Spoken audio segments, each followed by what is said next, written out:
อ้าวนี่ก็กาแฟเด้อก าแฟอันนี้ก็เห็นว่าแม่ตู้ย่างเนาะเอิ้นแม่ตู้ว่าบ่มีเกิบนะเฮาก็เลยชื่อเกิบให้เพิ่นนะเกิบมาดาวนี่แหละก็ซื้อเกิบแบบนี้และซื้อเกิบแล้วซื้อก็บ่มีเงินกัน ชื่อ3อันเกิบน้องต้นกล้าแล้วก็ทางพ่อตู้เนาะเห็นแม่ตู้ว่าอยากได้เกิบ เห็นแม่ตู้อยากได้เกิบ แม่ตู้ว่าเพิ่นใส่เกิบแบบนั้นแล้วลบเกิบแบบค่อยนี่บ่ล่มเลย เอาบัดนี้เปิดคลิปเปิดภาพมากกะมาพบมาพ่อบาวบุญคงคือกาวน้องพ่อแม่พี่น้องตอนนี้เฮากะอยู่ที่เขื่อนซานลานแป้นของน้องต้นกาคือเก่าเนาะพ่อแม่พี่น้องเมื่อนี้กะสีมาอัปเดตคือเก่านี่แหละสีมาเบิ่งแล้วกะสีมอบให้เพิ่นกระเพแล้วก็เกิบเนาะเพราะว่าบาวบุญคงซื้อเกิบให้ทางแม่ตูเพิ่นว่าบ่มีเกิบเนาะพี่น้องก็มีเกิบแล้วก็สิว่ามันคงซื้อส่งนี่แหละส่งให้ประตูแล้วก็แม่ตู้ก็เชื่อนี่แหละเชื่อน้องดาวนี่แหละเชื่อเพราะว่าน้องดาวชื่อฮักก็ชื่อแต่ว่าเราบ่ได้ใส่แล้วก็แต่ว่าสิให้แม่ตู้เนาะเพราะว่าเราก็อีต้นแม่ตู้เราเห็นคลิปแม่ตู้ก็มีแต่ช่วงเสื้อเก่าตลอดเนาะก็มีแต่ติดตามนำกันเนาะพ่อแม่พี่น้องก่อนอื่นกับทักทายสบายดีเด้อสบายดีและสวัสดีพ่อแม่พี่น้องFC เมิดสุขูสุขคนเพราะว่าอยู่ในและก็ต่างประเทศก็ยินดีต้อนรับเข้าสู่ซองบ่าวบุญคงคือเก่าเนาะเอาไปนำกันพี่น้องเอาเปิดภาพมาบาดนี้กะโอ้มาพอกับบ่าวพึ่งเนาะสบายดีเด้อ สบายดีทั้งไอ้บุญโท โดยบ่าวพึ่งเพิ่นก็ฮักก็ขึ้นมาเนาะ โดยพ่อได้สำนีเนาะเบิดได้30 โลนี่เนาะ โดยมีขาดยังแน่บ่ โอ้ขาดบ่อ้ายโอ้ยังหลายอยู่ได้เนาะตอนนี้ก็ โดย ใส่แต่คู่ห่างเนาะแล้วก็น้องๆก็เหลืออยู่10 ล้าน โดย ก็ยังสิไปซื้ออาหารการอยู่การกิน โดย เนาะลูกจริงก็ยัง ก็ ทั้งหลังคาแล้วก็แผ่นซิล่าก็ยัง โด เนาะ ย เอาก็ฝากน้ำมันทางอ้ายน้ำแหน่แล้วเนาะแต่ว่าผู้ใหญ่ใจะดีอยากช่วยทั้งน้องเพิ่นกัน โดย ติดต่อทางทีมงานเขามาพี่หน่อยเนาะหรือว่าทางบุญคงก็ดีทางไผก็ได้พี่หน่อย โด เนาะ ย ให้พี่แหละไอ้น้องเพิ่นได้มีบทสนบทเช้าไผฟังหน้าก็ประตูเพิ่นก็ ตุดกาหักก็มาตั้งเพียนบ่ โดยสบายดี โดยสบายดี เนาะ โดย พี่น้องสิไปอันเบิ่งอาหารกันกินมาไว้ให้ โดยโด เด้ ย อเนาะ มีอาหารยังกินมื้ออื่น เพิ่ นี่ นว่าได้ป้าได้ โดย เนาะมาร่วมกันเด้อเด้อ โดย เนาะ สิมาอยู่ ได้น้ นัดเวลาพี่เบิ่งนี่ก่อนแม่สิไปกันมัน ำโอ้ได้กินมันนี่บ่ โดยเฮาก็สิได้ไปกดน้ เพิ่นก่อนเนาะต้นอ้ายแล้วจะต้องเอิ้นไอ้ต้นกล้าเนาะน้องเนาะเออ เป็นอายวัฒนัดกับไหน ได้บ่ถนัดได้ ต้นกล้าก็ได้เนาะ โดยเอาไปกระดอกไปหน่อยเนาะ เอาเราเป็นอายเจ้าก็เอิ้นอายเลย เล่นได้ก็ได้เลื่อนนั่น โดยเอิ้นต้นกาก็ได้บ่เป็นหยัง เป็นอายต้นกล้าแล้วแหละ เอิ้นต้นกาก็ได้ เอาเลยเนาะ เพิ่นสร้างเพิ่นก็ โครงห่างเรียบร้อย เกียมเรียบร้อยแล้ว รายละเอียดแจ้งอีกเทื่อนึงเนาะมื้อนี้ก็ได้เอาน็อตมาให้ทั้ง โอ้ ข้าง เพิ่นก็ตั้งเสาเรียบร้อยแล้วเนาะ หน่วยเพิ่นโอ้มาถือว่าไวได้ โดยแม่น ประ แหละ เทศประมาณจักมื้อเนาะผมก็3มื้อได้บ่ 3มื้อ 3มื้อหนึงเนาะโดยเอามื้อนั้นเมื่อก็พอดีพ่อกับน้องเพิ่นอยู่ริมทางเนาะทางนากระถาอยู่เชฟโปนพุ่นเอารถขึ้นท้ายรถเด้เพราะว่ามัน โดย บ่ไหวเลยรถก็ได้เนาะพออืดพออมเลยรถก็ได้เนาะก็เลยใส่ท้ายรถขึ้นมาขี่เวียกงานที่แล้วนี่คันว่าสิท่ากันกับพัดคือเพิ่นเพิ่นยังค่าเวียกอยู่บ้านเก่งทองปุ๊บปัดท้าสิมานี่ปัดบ่ได้อะนะมันก็ท่ากันหน่อย โดย นะครับก็เอาความสะดวกสบายเลยความว่องไวหน้าที่การงานเนี่ยมันแล่นมันคล่องนะพี่หน่อยเนาะ เป็นได้พอตูเมื่อวานนี่คือว่า เป็นอะ เจ็บ ไรอะนะ เราเจ็บของพัวนี่แหละ ขายบ่ ใครในบ่ ตอนเช้านี่จะขายตอน โดย ตอนเที่ยง เลย แต่ว่าตอนแรกนี่โอ้ไอ โดย อากาศเปลี่ยน โดย ตอนนี้ได้บ่เป็นหยังเนาะ รีหมดเลยจ้ะ ยาเบิดเลยบ่ หมดเต็มหมด ก็ นี่ เออ แบบนี้เจ้าบ่ได้สูบติอ่ะ อ่า เขาชุกไปเลย ก็นั่นแหละยังว่าทางน้องก็บอกอยู่ว่าอัน แต่ว่านะ ให้รถจะสูบลงเออ มีแต่ว่ารถและอย่าสูบ เจ็บ เพราะว่า ข้างเด้ โดยแม่น แม่นแล้วเพิ่นเจ็บเป็นปอดแล้วนะเป็นปอดแล้ว เป็นน้ำมีปอด โอ้น้ำตรงปอด โอ้ว่ากับสุขภาพทางกายนี่ไปตรวจนี่เห็นหลายพี่หน่อยเนาะบ่ว่า โด ไป ยแม่นแหละ ข่อยคือกันยืนเว้าโพดๆอยู่นี่ก็ได้เฮาบ่กล้าไปตรวจแล้วบางคนก็ทำใจได้ก็หาวิธีรักษาบางคนก็เองสุดลงกว่าเก่าอีกก็มีเนาะแล้วแต่จิตใจข ก็ องไผ บ่ เพิ่น กล้าไปกลัวเลยกลัวจะมาเป็นพยาธิก็ทำใจบ่ได้ คนเอาจิตใจนี่สิบ่เที่ยงตรงคือกันได้พี่หน่อยเนาะเอาเว้ากันไล่แยกกันห่างกันซั่นทางบ่เพิ่งสิขอตัวลำลาก่อนเด้อชาย โด บ่เพิ่ง ย เด้อเนาะ โดยเอาสบายดีเด้ ตรีย อ มคงอยู่คงกินผักกาดผักหยังก็สิเอาไปเป็นมื้ออื่นเนาะเดี๋ยวฟังเบิ่งก่อนเรื่องข้าวนี่บ่พอได้นอนที่ไหนเนาะจังได๋เดี๋ยวก็เบิ่งเติมอีกเดี๋ยวทั้งน้องสิแลนเข้ามาใหม่อีกเทื่อนึงเนาะสำหรับคลิปนี้ถ้าว่าเพิ่นว่าไล่ยังห่างกันเลยเนาะก็ได้เวลาสิมาพักวันก็ขอตัวลำลาก่อนเนาะไปหาเตรียมของเตรียมของก่อนนะสิได้มีข้าวมีน้ำมาพร้อมแล้วนี่เนาะสบายดีเด้อทุกคน โดยสบายดีเด้อ เด้อค่ะคนทางให้บุญคงกันนี่เด้อเนาะ โดย เอารุ่น ขอบใจหลายๆเด้อบ่เพิ่งเด้อ มาน้องว่าเนาะเอามีแต่และผู้ลมดัง พี่ได้ใช้ชลอยไปเนาะว่าชลอยกันโชว์เครื่องหมัก สบายดีเด้อแม่ตู่ สบายดีเลย โดย สบายดีเด้อ โดยเอาก็มาเยี่ยมยามอีกเนาะพี่น้องเพราะว่าเมื่อวานนี้เฮาก็มาแต่ว่ามื้อนี้เฮาก็มาแตะแรงเนาะมากับน้องใสคือเก่า เลยไปดีอีกเป็นเลย โดย มาบัดนี้ก็อ่า โอ้ดีมกดีใจได้เฮือนได้ชานอยู่คนชอยนี่ดีใจแล้วทุกคน ให้รู้ว่าเพิ่นก็อยากไล่เกิบ โดยใช่บ่มีเกิบบ่ ประตูเพิ่นก็บ่มีศอก เออมีแต่ช่วงเก้านี่แหละประตูเบิ่งช่วงกับว่าขาดหมดแล้วพี่น้องเลย มีแต่เชื่อนี่แหละไปถ่ายมื้อใดก็อ่า มื้อนี้ย่างไปดงน้อยค่อย ก็ ไปเห็นไหม ไปย่ามันนอุ่นอ๋อ มีแต่ช่วงเก้าเสื้อเก้าเพิ่นก็ได้นอนกับเสื้อนั่นบ่ น้องก็ซื้อ โดยโดย ตูคือกัน แม่หนู มีแต่เสื้อคนเดียวนี่บ่ ไปย่างเอาย่างรถเจ็บตีนกับบ้านน้ำย่างก็ดีไปหาบ้านดงน้อย เออเบิ่งใส่อันน่ะเอากาแฟกับมะยังนี่แหละกับอันน่ะคอยซื้อ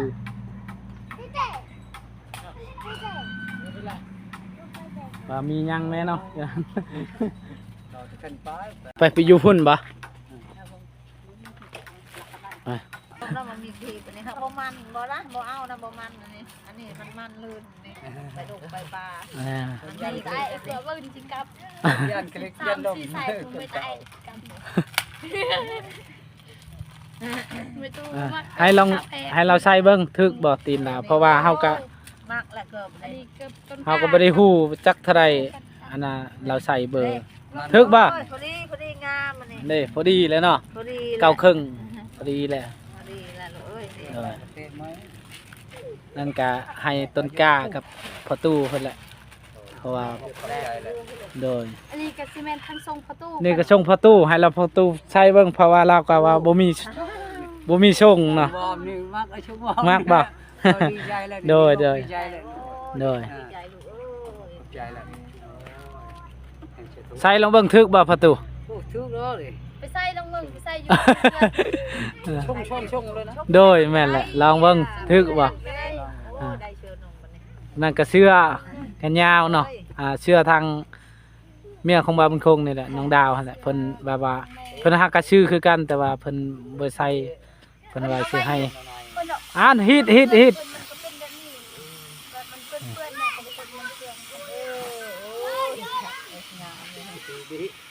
ดีเขาเลยนี่แหละหนาวโอ้ยมันกุญแจเลยอุ่น ถึกเนาะ เดี๋ยวนี่ โอ้ เชื่อแล้วนี่ คักแล้วบัดนี้ แล้วนี่โกนั่น โดย รอแล้วนี่จับตัวใหญ่ตัวน้อยเลือกเอาตัวนี้จะตีนใหญ่ ไผตินใหญ่นี่บ่โอ้เฮาบ่ฮู้เพราะว่าเฮาคิดว่าลาวน้อยก็ตินน้อยข่อยก็ชื่อบ่ได้ฮู้ว่าเพิ่นก็ตินใหญ่เนาะ อันนี้ถึงต้นขา สงการ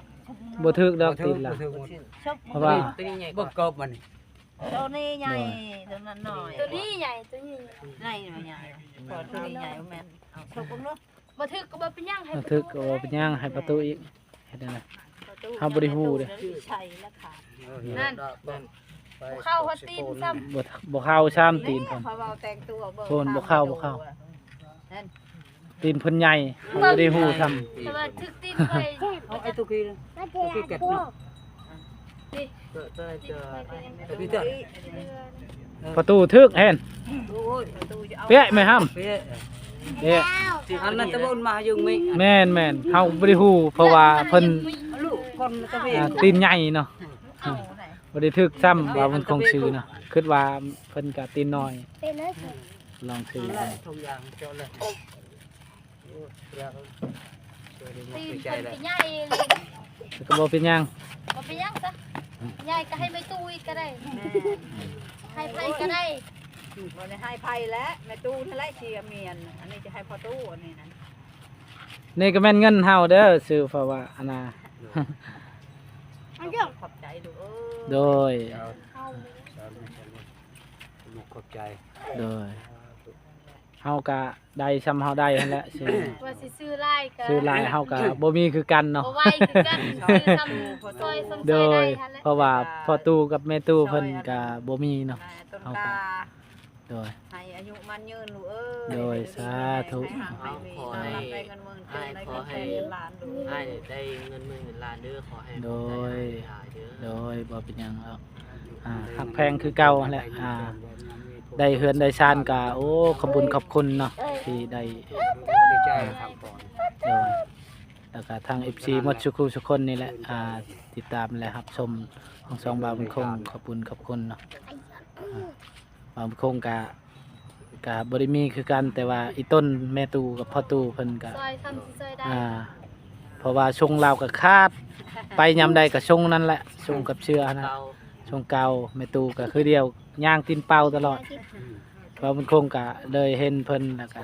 อีต้นนะก็ซื้อให้เพิ่นซะ มีตู้อาบน้ำอยู่บ่มีตู้ ยังบ่ทันอาบมาแต่บ้านดงน้อยย่างตุกแตกแตกอยู่ มีตู้อาบน้ำ ไปยังอยู่บันดงหน่อย มืออาบมือบ่เอ้ย เมื่อเมื่อบ่ มาลงแต่ปลา แม่ตู้ถามเบิ่งใส่เพิ่นอาบแล้วบ่น้ำบ่ ใช่อาบบ่ เอา ตุ๊ก ตา ตา เล เลย ยทำตุ๊กตาเลย ไม่ตู้ก็โอ้โหแหละร้านอาบคู่มือบ่เป็นกล้าอาบ ใช่อาบบ างเทื่ออาบบางเทื่อเขาอาบ โอ้ใส่ถึกใจแล้วบาดนี่พี่น้องเอ้ย ชอบข้ามคน ไม่ว่าถ้าเป็นว่า จักแล้ว เป็นก็เป็นไป เพิ่งใช่ เบาคนอื่นเฮาอา เอบ ใช่ก็คือกันบางมือก็อาบบางมือก็บ่ได้อาบน้ำเบิ่งปันอาบตลอดแม่นแล้ว บ่อาบตลอด ไม่ว่าถ้าบางเทื่อเขาเจ็บกระต้อหรือกระต้อเป็นอาบถ้าเป็นว่าอากาศหนาวหลายแล้วเจ็บกระต้อก็อาบเลยถ้าเป็นว่าบ่ได้เจ็บกระต้ออากาศหนาวหลายบ่ได้อาบ โดย ล้างตื่นกูนอน มื้ออื่นน่ะจักโมงมื้ออื่นย่อเฮือน ป นี่ ระมาณ8 โมง โดย 7-8 โมง เฮ็ดเป็น 7-8 โมง โดย บ่เป็นหยัง ยังบ่ไปแล้วมาที่ตอนไทย ไปเรื่อยๆสิใจเครื่องไหมเดี๋ยวเขาคัดก็ได้เด้อเป็นหยัง ต้นกาก็ไปโรงเรียนบ่มื้ออื่นหรือว่าเบิ่งเพิ่นย่อเฮือน คัดก็ได้ ขาดชั่วโมงรับก่อนชั่วโมงพักชั่วโมงที่1ประมาณโมงตอนแรกก็ที่ไปแหละ โดย เพราะว่าเอาขึ้นตอนเช้าไปตอนแรกก็ได้ แม่นแหละ ตอนชั่วโมงที่เช้ามันมีวิชาหนักอยู่ โดย วิชาธรรมศาสตร์กับวิทยาศาสตร์ ธรรมศาสตร์กับ เป็นซอยชีวิตรอบ เนาะชีวิตรอบธรรมศาสตร์กับลืมเลยล่ะหักกระเบิงเลยลืมเลย โดย แต่บ่ลืม เพราะว่าเป็นวิชาหนัก2 วิชา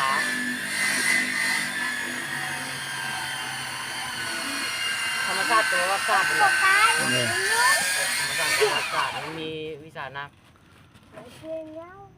เฮาก็มาตอนแรกนะเพราะว่าต้นเช้าเฮาก็อันนั้นคนละมันนี่แหละบ่ได้มาคนละมันแล้วคนเรียบร้อยแล้วละมันแล้วก็ วันเสาร์ก็ไปแล้วคนมันเฮา แม่อยู่บ้านเดียวได้แม่ก็สิไป ได้เลย อยากได้ ไปรถ ได้เงินซื้อที่นอนที่นอนนะ เฮ้ยได้กะบ่ได้นะ มันเฮากะน้อยเดียวนะ เพราะว่าปีนี้พัดยาฮุกอหลี ไปหาหลานก็ดีใจแล้ว มันเป็นกล้ามตายเนาะเราปลูกกับเราปลูกเองถ้านั่นหลายชวนคอยชวนคอย ที่นี่มันไม่ค่อยได้ออก กาแฟนี่ก็แพงเลยครับน่ะแม่น เพลงส่งเพลงเขาเอง จักเฮาก็บ่ฮู้กันกาแฟเฮาซื้อ60ปลายพันนั่นน่ะ คือเวียด แม่น มีภาษาเวียดนาม มันนั่งเราหรือมั้ง ออนต้นการอ่านน่ะเนาะกระดักเนาะคือเรียนไปม .1 ช่วยอยู่คน ภาษาเวียดนาม เฮาก็สิไปเรียนอยู่เวียดก่อนเด้อสิอ่านให้ฟังเด้อถ้าค่อยไปเรียนอยู่เวียดก่อนสิอ่านให้ฟัง แล้วตกเราดังละ ช่องคนไปไปดงหาไป โอ้ยเขายันบ่รอดดอกภาษาลาวอ่านตุกอตำไตก็ ยังบ่ร พ อ อ ด เป็นเปล่า อ่านภาษาตัวเองก็ยังบ่รอด ชื่อคอยบ่ฮู้ภาษาเวียดนะครับ ขับไปแช่ง ป้าเขาอยู่ใส่ กระตัดอะไรที่ไหนนั่น ไปใส่กระ 336 G ชื่อคอยบ่ฮู้ภาษาเวียดในเรียบคอยซ่อนอยู่ตรงกลางให้เรียนภาษาเวียด มายังภาษาเวียดเอิ้นมานี่ แล้วก้อนเจาะมีหยัง เลินใจมันเรียบเนี่ยใจ เราเป็นเนาะเด้อ โจละยวนไป กู เรียน นี่ก็ ไท ตึ ย ง น่ะ เลี้ยวแล้วต้องดังนี่ กระดังเต้นนั่น น้องใส่ทาม ให้เต็มกูให้นั่งกัน พูดไปว่าผู้บ่ว่าผู้บ่ได้ฮู้ไปว่าผู้หม คั ด น เลย อยู่ชายแดนเท่าปานนี้คอยฮู้มันคอยจื้ออันนี้เขาอยู่ห้องมันจะไปชิดไปแล้วเขาบ่จื้อเจอบ่ โจ ไม่ตู้แต่เก่าก็น่ะอยู่เวียดบ่ใส่ถามเบิ่งไม่ตู้แล้วอยู่เวียดบ่แต่เก่าบ่เรามีพี่น้องอยู่เวียดบ่ อยู่ชายแดนอยู่ลาวกัน แสดง อยู่แสดง ลูกครึ่งเนาะ ลูกครึ่ง ลูกครึ่งเวียดนา แม่ ม แก ลาวเวียด พ่อแกเวียด โดย ค่อยแต่เขาเป็นชาวค่อยพังเขาเอาเฉยค่อยว่าไม่ย่างเขาเอาอันนี้นั่นกินข้าวบ่กินน้ำบ่อาบน้ำบ่ตานึ่งข้าวนึ่งน้ำไปหันมานี่ค่อยพังเขาเอาแล้วค่อยเฮียนเอาค่อยว่าเดียวค่อย ดื้อๆเนี่ย ทำเป็นหน้าตาคืออันนั้นนะ นะต้นยาเยื่องปะ เออลาไป ว่าแม่ นกไข่ เป็นไรอันน่ะประตูเพื่อนชาตินี่ก็คัดยังแน่เนี่ย ตัดอะไรยะ ขาดลูก โอ้ ติ้ง ขาดลูกติ้ง ขาดวงประตูขาดคันได้ขาดกระด้าน เด้อ ขาดชังกะซี หลาย เดี๋ยวนี้ก็ยังปวดสมทบอยู่เนาะพี่น้องถ้าผู้ใดอยาก ใน สมท ช่าง บ เพิ่นแล้ว สมทบได้เนาะทางทีมงานหรือทางเฮาทางทีม เรื่อง งานก็ดี อะไรอะไร ก็ได้ เฮือนนี่ได้เรื่องไม้ดอกโอ้โหเขายอมอยู่ด้วยแต่เอาในช่างเพิ่น เจอเอียน ไปล้างตีนตัวแกก็ได้เกิดมานี่ เออ ดีใจบ่ ก็ดีใจเลยลูก โดย มันก็ดีใจได้เกิดใหม่เนาะซื้อให้ต้นกาก็บ่ถึกซ้ำน้องเอ้ยเพราะว่าเฮาก็บ่ฮู้เนาะเพิ่นตีนใหญ่นะบ่เป็นหยังให้ประตูอีก เต็มใหญ่ ชื่ออันน้องเท่าที่ ให้ตะเปะแล้วก็อันมาให้จับตะเปะทุกมาตะเปะโอ้ยต้องก็ ใส่ก็ได้ค่าเฮามันได้ ใส่คอยประมาณว่ายัน เฮาว่าสิหาชงเก่าเฮาก็บ่มีคือกันชงที่ย่าแหละว่า เดี๋ยวว่า อุ่นใส่ เฮาก็ เนี่ยเตาเด้ สิชื่อว่า คือให้ ก็ เพิ่ เอน งก็กระต่ายตายโก้องที่สวรรค์มันก็โก้ช่วยยังไปไอ้เมียยังไงก็ยึดหนึ่งเลยโก้ยังมือ มันเคลื่อนรถเนี่ยมัน บดบนเปรียชื่อบักเนี้ย ไอ้บ้ากูจะการจะสวัสดิ์ อุ่นในเชื่อนี่ได้ใช้เอ้ย ไม่ได้ อุ่นบอก ได้กระเตาดาวไปเอาเชือกไปนั่นก็ไปอันใจ บายบาย ครับ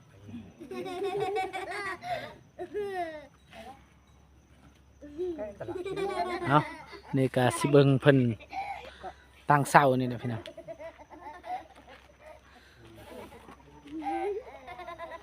ตั้งตีนเสาโอ้คักเพิ่นขุดคักแน่ ได้ยังบอก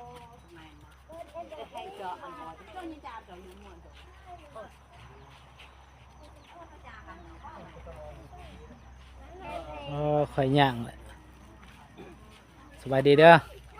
สบายดี เด้อ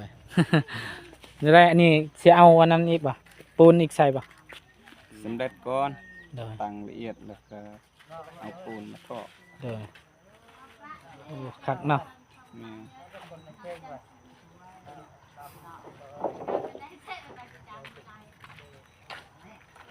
เรียบร้อยบาดนี่ โอ้งาม ยัง เลย ยังแต่ทามื้ออื่นนี่แหละขึ้นหุบห้างและมื้ออื่นนี่จะคนเอามื้ออื่นนี่คนมาซอย โอ้ก็หลายแล้ว เด้อ หลายคนไทยบ้าน เด้อ ก็ให้อ้ายมาช่วยนำแหละ เด้อสิมาอยู่เนาะมื้ออื่น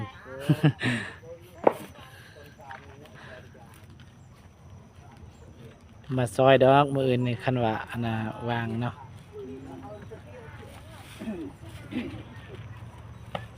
วันนี้เลิกไหน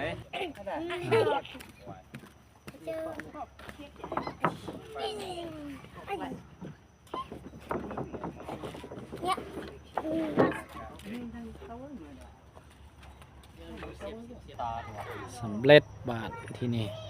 ไม่แปลนก็หมดแล้วบาทนี้กบมันแล้วเรียบร้อย ยังแต่ทามืออื่นนี่แหละอื่นเพิ่นก็สิย่อเฮือนย่อซานก็มีแต่ติดตามนำกันเนาะพ่อแม่พี่น้องเนาะมืออื่นนี่แหละเพิ่นก็สิเริ่ม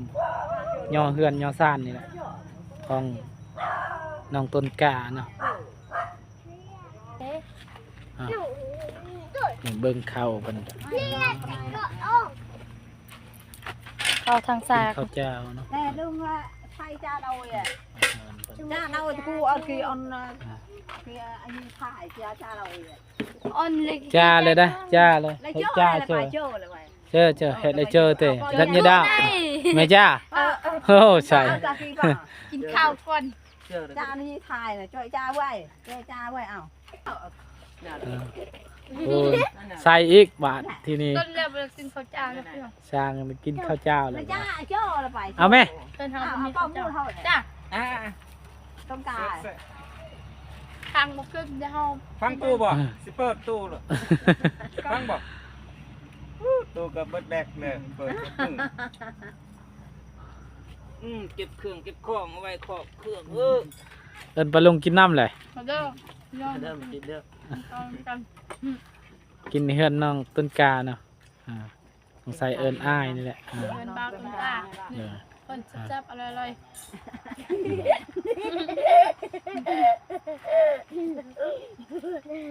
ยิ่งแย่กันหน่อยหนักปั๊บชิบ แช่บบ่ใส่ใส่มักกินข้าวเจ้า เจ็บอร่อย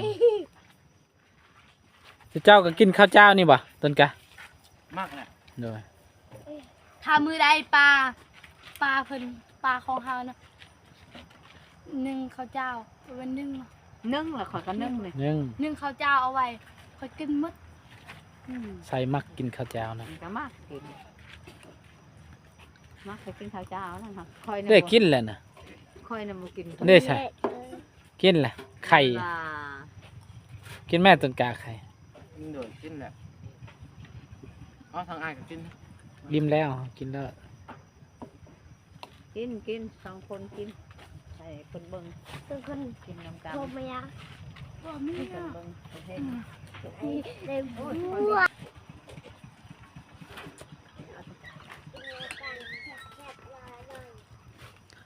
เบิ่นกันสิมาบ่ใช่ มา มาเบิ่งอันน่ะยอเฮือนของน้องตุ๊กก้านี่แหละ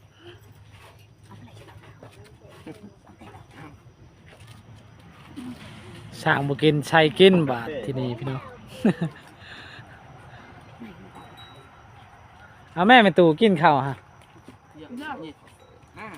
กินรถกินรถกิน เยอะเยอะ แต่สักบาทลำนั่นน่ะผมตรงไปมัน ตามไม่เหรอไหนรวมลาไหนอย่างโอ้เอ้ยแต่มาเขาไปเถอะแกไอ้ สิ แหว มากรนะเด้อ โอเค ใส่ กี่ไอ้แหวถูก มืออื่นมาไหม เฮ้ย เอาตรงจ้าก ลับหรือบ่ช่าง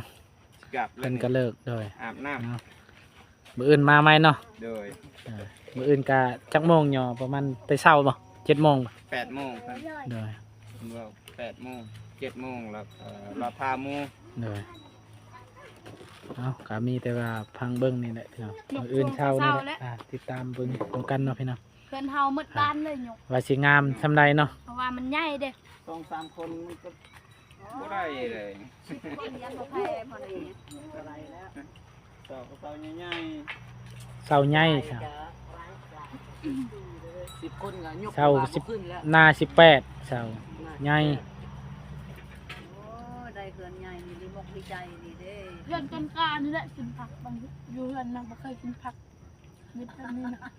กินก็กินกับบอนินกินการเห็นแล้วแนวคือจากกับร่างกาย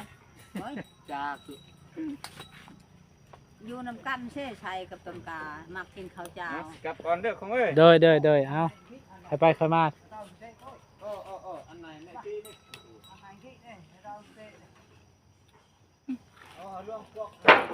กินหมดนั่นน่ะบ่มีผู้กินเลยคอยบ่มักเลยทอดแบบนั้นนะ